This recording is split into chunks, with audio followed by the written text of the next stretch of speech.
असलेल्या लोणावळ्यात पहिल्या आठवड्यात जूनच्या आपण पाहायला गेलं तर जूनच्या पहिल्या आठवड्यात वीकेंडला तौबा गर्दी असते. मात्र यंदा पाऊस लांबणीवर गेल्याने देशभरातील पर्यटकांचं हिरमोड झाला आहे. तर सहारा ब्रिज जवळील धबधबे ओस पडले असून तरी सुद्धा येथील पर्यटकांना पावसाची प्रतीक्षा लागली आहे. जूनच्या पहिल्याच आठवड्यात लोणावळ्यात हमखास पाऊस पडतो आणि येथील नैसर्गिक धबधबे पाहण्यासाठी पर्यटकांची पावले आपोआपच याच ठिकाणी धर्तीवरचा स्वर्ग पाहण्यासाठी आणि पावसाचा आनंद घेण्यात पर्यटक दंग असतात.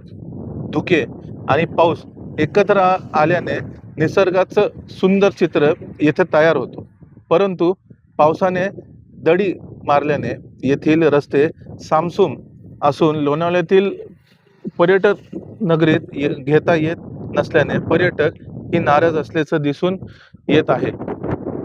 LS मराठीसाठी आकाश कानपुर, लोणावळा.